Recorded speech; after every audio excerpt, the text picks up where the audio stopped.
తమిళనాడులో Vijay Joseph party పెట్టి 2 సంవత్సరాలు అయింది. అయినా కానీ ముఖ్యమంత్రిగా ప్రమాణ స్వీకారం చేశాడు. మరి ఆంధ్రాలో పవన్ కళ్యాణ్ 12 సంవత్సరాలు అయింది పార్టీ పెట్టి, ఎందుకు కనీసం ఒక్కసారి కూడా గెలవలేకపోయాడు ముఖ్యమంత్రిగా అని చెప్పి డిస్కషన్స్ జరుగుతూ ఉన్నాయి. తోడు పవన్ కళ్యాణ్ గారిని ట్రోల్ చేస్తూ ఏదో ఒక సోషల్ మీడియా మాధ్యమాల్లో పోస్టులు పెడుతూ, నన్ను అడిగితే నేను సింపుల్ గా ఒక మాట అయితే చెప్తా. విజయ్ జోసెఫ్ వెనక లయోలా గ్రూప్స్ ఉన్నాయి, జూసిట్ విద్యా సంస్థలు ఉన్నాయి, క్రైస్తవ మిషనరీలు ఉన్నాయి. అన్నిటికంటే ముఖ్యంగా శాంటిగో మార్టిన్ ఉన్నాడు. పవన్ కళ్యాణ్కి ఎవరున్నారు? పవన్ కళ్యాణ్ ఎలా గెలుస్తాడు? అతి తక్కువ టైం. ఎక్కువ మాట్లాడితే ఏపీ ప్రజలు కూడా లేరు పవన్ కళ్యాణ్ వెనక. బీజేపీ పార్టీ అండదండలు కూడా మొన్న ఈ మధ్య వచ్చాయి. అంతకుముందు ఎక్కడున్నాయి? ఆయన పార్టీ పెట్టిన దగ్గర నుంచి పవన్ కళ్యాణ్కి ఎవరు సపోర్ట్ చేశారు? ఎలా గెలుస్తాడు? 2019లో సింగిల్ గా వెళ్ళాడు, డిపాజిట్లు కూడా ఇవ్వలేదు. ఆయన నిలబడినటువంటి నియోజకవర్గంలో ఆయన ఓడించారు. 2024లో కూటమిగా వెళితే 100% స్ట్రైక్ రేట్ సాధించాడు. అది కూడా ముఖ్యమంత్రిగా కాదు, ఉప ముఖ్యమంత్రి పదవికి పరిమితం అయ్యాడు. ఎందుకంటే ఆయన పోటీ చేసిన 22, 21 నియోజకవర్గాలు ఆయన పార్టీ పోటీ చేసిన నియోజకవర్గం. విజయ్ జోసెఫ్ అట్లా కాదు. విజయ్ జోసెఫ్ కి 10 సంవత్సరాల నుంచి పార్టీ అండర్ గ్రౌండ్ వర్క్ జరుగుతూ ఉంది. మీకు ఇవాళ పార్టీ పేరు ప్రకటిస్తే ప్రకటించవచ్చు, ఇవాళ పార్టీ అభ్యర్థుల గురించి చెబితే చెప్పొచ్చు, కానీ పార్టీకి సంబంధించిన అండర్ గ్రౌండ్ వర్క్ 10-15 సంవత్సరాల నుంచి నడుస్తూ ఉంది.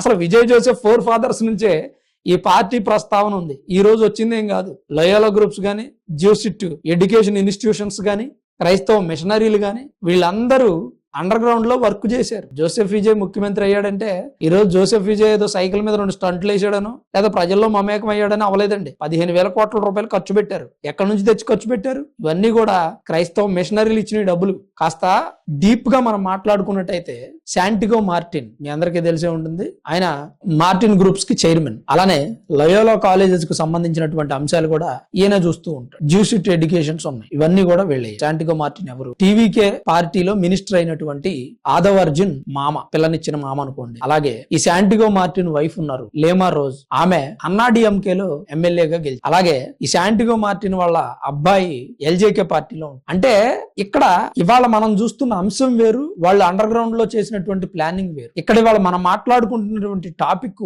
జోసెఫ్ విజయ్ ముఖ్యమంత్రి ఎలా అయ్యాడు? సింపుల్ గా 2 సంవత్సరాల పార్టీ పెట్టాడు, అయిపోయాడు. అది మాత్రమే చూస్తాం. కానీ బ్యాక్గ్రౌండ్ జరిగిన వర్క్ వేరు. జోసెఫ్ విజయ్ కి ఒక ఎన్జిఓ, ఆ ఎన్జిఓ 10 సంవత్సరాల నుంచి ప్రజల్లోకి వెళ్ళి ఆ ఎన్జిఓకి క్రైస్తవ మిషనరీలు ఫండ్స్ ఇస్తాయి. ఆలోచించండి ప్రాక్టికల్ గా ఏం జరుగుతుందో. ఊరికే వచ్చాడు, పార్టీ పెట్టాడు, గెలిచేసాడు, అబ్బా తోపు తురుముకా అని. అసలు తోపు అండి. అసలు తమిళనాడులో జోసెఫ్ విజయ్ మామూలుడు కాదు, ప్రజల్లో బాగా పాపులారిటీ ఉంది. కేక హీరో, ఎన్నో సినిమాలు చేశాడు, సూపర్ హిట్ కొట్టాడు. అబ్బో ప్రసంగానికి వస్తే చించేస్తాడని, మైక్ పగలగొట్టేస్తాడు, మాట్లాడేస్తారని చెప్తారు. కానీ దాని వెనకున్నటువంటి అంశం తీసుకోండి. రాజకీయాల్లోకి వచ్చినటువంటి పవర్ స్టార్ పవన్ కళ్యాణ్ కి ప్రత్యేకమైనటువంటి సిద్ధాంతాలు ఉన్నాయి. జనసేన పార్టీకి ఒక భావజాలం ఉంది. అవినీతి రహిత సమాజాన్ని నిర్మించాలనే ఆలోచనతో వచ్చారు. రాజకీయాలు సామాన్యుడు కూడా చేయాలని వచ్చారు. కానీ అలాంటి వ్యక్తికి జనాల్లో ఆదరణ లేదు. కారణం పార్టీని బలంగా తీసుకెళ్లలేకపోవడం ఒకటి, అతని వెనక ఉండి ఫండింగ్ ఇచ్చే సంస్థలు లేకపోవడం. ఈ శాంటిగో మార్టిన్ అనే వ్యక్తి డైరెక్ట్ గా పోపుతో మాట్లాడు. ప్రపంచంలో ఉన్న క్రైస్తవుల అందరికీ పోప్ అంటే ఏంటో మీకు తెలుసు, పోప్ రేంజ్ ఏంటో మీకు తెలుసు. ఒక దేశ అధ్యక్షుడు, ప్రధాని,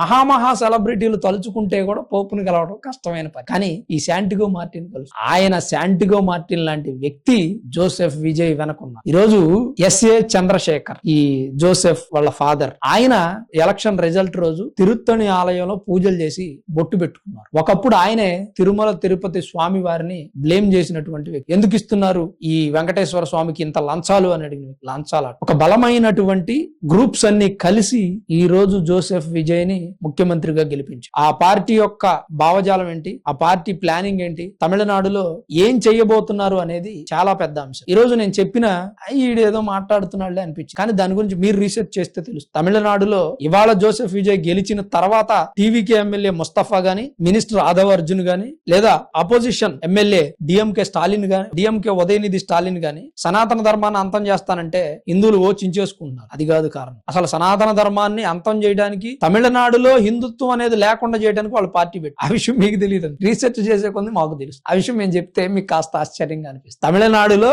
ఫ్యూచర్ జనరేషన్స్ కి హిందుత్వం అంటే ఏంటో తెలియదు, హిందూ ధర్మం అంటే ఏంటో తెలియదు. జోసెఫ్ విజయ్, యాంటోనీ చంద్రశేఖర్, ఆదవ్ అర్జున్, వీళ్ళ పేర్లన్నీ చూడండి. మొదట క్రైస్తవం, ఆ తర్వాత హిందుత్వం. ఫ్యూచర్ లో ఆ హిందుత్వం ఉన్న పేరు కట్ అయిపోతుంది, క్రైస్తవం పేరు మాత్రమే ఉంటుంది. జోసెఫ్ విజయ్ కి అసలు క్యాస్ట్ అంటే ఏంటో లేకుండా స్కూల్ సర్టిఫికెట్స్ లో రాశారు, మంచి పని. కానీ రిలీజన్ అంటే ఏంటి అని రాసేటప్పుడు హిందూ మతం అని రాశారా? రాయలేదు, క్రైస్తవం అనే రాస్తారు. ఎందుకంటే ఫ్యూచర్ లో తమిళనాడు మొత్తం క్రైస్తవంగానే ఉండాలి. ఈ జ్యూసిట్లు ఎవరైతే తమిళనాడుకు వచ్చారో, వచ్చినప్పుడే వాళ్ళు ఈ మత ప్రాతిపదికన రాజకీయం చేయటం మొదలుపెట్టారు. మంచి ఆలోచనతో వచ్చిన, పేదరికంలో ఉన్నటువంటి ప్రజలను ఆదుకోవడానికి వచ్చిన, ఆ తర్వాత అది మతానికి సంబంధించిన అంశమే అవుతుంది. ఒక క్రైస్తవ మిషనరీ ఒక 100 మంది పేదోళ్ళకి హెల్ప్ చేసింది అంటే వాళ్ళ మతం మారండి అని అనకుండా చేయదు కదా. ఖచ్చితంగా వాళ్ళలో కొంతమంది అయినా మతం మారు. 100 మంది సహాయం పొందిన వాళ్ళు ఉంటే ఒక 25 మంది క్రైస్తవంలోకి వెళ్ళరా? ఆ 25 మంది మిగిలిన 75 మందిని ఇన్ఫ్లుయెన్స్ చేయరా? ప్రస్తుతం తమిళనాడులో జరుగుతుంది అది. మరి పవన్ కళ్యాణ్ నేను సనాతన ధర్మాన్ని ప్రజ్వలిల్లేలాగా చేస్తాను అని చెప్తా ఉన్నారు. ఎన్ని సనాతన ధర్మ మిషనరీలు పవన్ కళ్యాణ్కి హెల్ప్ చేశాయి? మరి ఎలా అవుతాడు ముఖ్యమంత్రి? ఎలా ఉంటుంది పాసిబిలిటీ? సనాతన ధర్మాన్ని అనుసరించే వ్యక్తులే పవన్ కళ్యాణ్ ఓటేయలేదు, ఇంకెలా అవుతాడండి ముఖ్యమంత్రి? ఇక్కడ ఆయన ముఖ్యమంత్రి అయ్యాడా లేదా అనేది పాయింట్ కాదు. ఆంధ్రప్రదేశ్, తమిళనాడు రాజకీయాలను తీసుకోండి. ఇక్కడ ఈయన టీడీపీకి, వైసీపీకి అగైనిస్ట్ గా పోరాటం చేశాడు. అక్కడ ఆయన డిఎంకేకి, అన్నా డిఎంకేకి వ్యతిరేకంగా పోరాటం చేశాడు. కానీ అన్నా డిఎంకేకి ఫండింగ్ చేసే సంస్థలే టీవీకే పార్టీకి కూడా చేశాయి. కానీ ఇక్కడ చేసాయా పవన్ కళ్యాణ్కి? చేయలేదు. అలానే తమిళనాడులో ఉన్నటువంటి రాజకీయ పరిస్థితులు ఆంధ్రప్రదేశ్లో ఉండవు. తమిళనాడులో టీవీకే విజయ్ కంటే బలమైనటువంటి రాజకీయ నాయకులు ఉన్నారు, సినిమా రంగం నుంచి వచ్చిన వాళ్ళు ఉన్నారు. మరి వాళ్ళు ఎందుకు గెలవాలి? విజయకాంత్ పార్టీ పెట్టాడు, ఆయన మంచి నటుడే, గొప్ప యాక్టరే. తమిళనాడులో 90s లో మంచి హీరోనే. కమల్ హాసన్ పార్టీ పెట్టాడు, ఎందుకు గెలవాల? రజనీకాంత్ పార్టీ పెడదాం అనుకొని ఎంట్రీ ఇచ్చాడు కానీ పెట్టలేదు, ఎందుకు గెలవాల? ఇక్కడ పాపులారిటీ ఉంటే సరిపోదు. మరి కమల్ హాసన్ జోసెఫ్ విజయ్ కంటే పాపులారిటీ ఉన్న హీరో. ఎవడైనా బాగా నటిస్తుంటే కమల్ హాసన్ లాగా యాక్ట్ చేస్తున్నవరా అంటారు. అంటే కమల్ హాసన్ ఎంత పెద్ద నటుడో ఆలోచించండి, ఎంత పాపులారిటీ ఉన్న నటుడో ఆలోచించండి. రజనీకాంత్ ఎంత పెద్ద నటుడు. వాళ్ళందరికీ రానటువంటి విజయం విజయ్ జోసెఫ్కి ఎందుకు వచ్చింది అంటే ఆయన వెనక ఉన్నటువంటి బలమైన సంస్థలు. మరి ఆంధ్రప్రదేశ్లో ఆ పరిస్థితి లేదు. పవన్ కళ్యాణ్కి అలాంటి బలమైన సంస్థలు సపోర్ట్ చేయలేదు. ఆంధ్రప్రదేశ్ ప్రజలు పవన్ కళ్యాణ్ లాంటి వ్యక్తి కావాలని, ఆయన ఆలోచనలు కావాలని, ఆయన ఆలోచనలతో కనెక్ట్ అయ్యే వ్యక్తులు 2014 నుంచి 24 వరకు అస్సలు లేరు. 2024లో కొంతవరకు వచ్చారు. ఆయన ఆలోచనలను నచ్చి, ఆయనను మెచ్చి, ఆయన సిద్ధాంతాలు నచ్చి 24లో కొంతమంది వచ్చారు. అందుకే ఆయన పోటీ చేసిన స్థానాల్లో గెలిచాడు. ఇలాంటి భావజాలం ఉన్నటువంటి వ్యక్తులు ఇంకా రావాలి, జనసేన పార్టీలోకి వస్తారు. అప్పుడు మేబీ గెలవచ్చు. అప్పటి వరకు పార్టీ బలంగా నిలబడి. ఇప్పుడు ఆరెంజ్ సినిమా తీశాడు రామ్ చరణ్. ఆ సినిమా అప్పటి రోజుల్లో అంటే ఆ జనరేషన్ లో జెన్జీ కిడ్స్ లేరు కాబట్టి ఆ సినిమా వాళ్ళకి నచ్చల. జెన్జీ కిడ్స్ ఎదిగి థియేటర్కి వెళ్ళడం స్వతంత్రంగా మొదలుపెట్టిన తర్వాత ఆరెంజ్ సినిమా రిలీజ్ చేస్తే బ్లాక్ బస్టర్ చేశారు. ఎందుకంటే ఆ సినిమా అప్పుడు వాళ్ళకి ఎక్కింది. సరైన సమయంలో సరైన సబ్జెక్టు సరైన యూత్ కి తగిలితే ఆ సినిమా ఆడుతుంది. అందుకు ఆరెంజ్ రిలీజ్ బ్లాక్ బస్టర్. ఇప్పుడు పంజా సినిమా ఉంది, అది ఆ టైంలో థియేటర్లో ఫెయిల్ అయింది. కానీ తరువాత ఆ సినిమాకి ఎంతమంది ఫ్యాన్స్ ఉన్నారు అంటే సమయం, స్థలం, మైండ్ సెట్, యూత్, ప్రతి అంశము కూడా ప్రభావం చూపిస్తుంది. ఒక్క సినిమా మీదే ప్రభావం చూపిస్తుందంటే కాదు, రాజకీయాల మీద కూడా ప్రభావం చూపిస్తుంది. పవన్ కళ్యాణ్ లాంటి మైండ్ సెట్ కలిగిన వ్యక్తులు అప్పటి రోజుల్లో పార్టీ పెట్టడం 2014 సమయంలో, ఆ సమయంలో ఆయన భావజాలం నచ్చినటువంటి వ్యక్తులు చాలా తక్కువ మంది ఉండడం.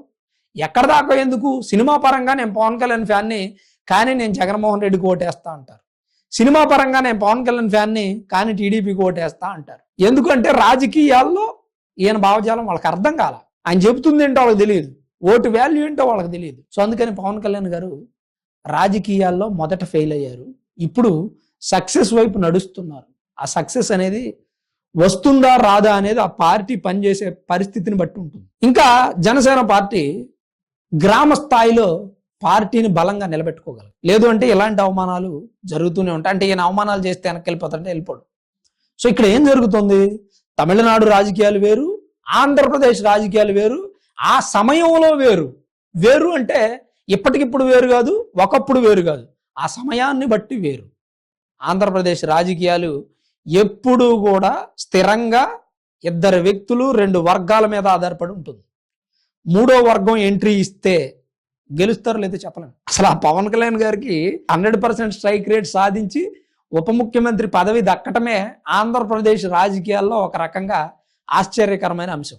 ఎందుకంటే ఎప్పుడు ఆంధ్రప్రదేశ్ రాజకీయాలని 2 వర్గాలు మాత్రమే నడిపిస్తాయి. ఆ 2 వర్గాలు ఎవరో మీకు నేను చెప్పాల్సిన అవసరం లేదు, ఎందుకంటే క్యాస్ట్ల గురించి మాట్లాడడం నాకు పెద్దగా ఇష్టం ఉండదు, మీ అందరికి నేను చెప్పాను.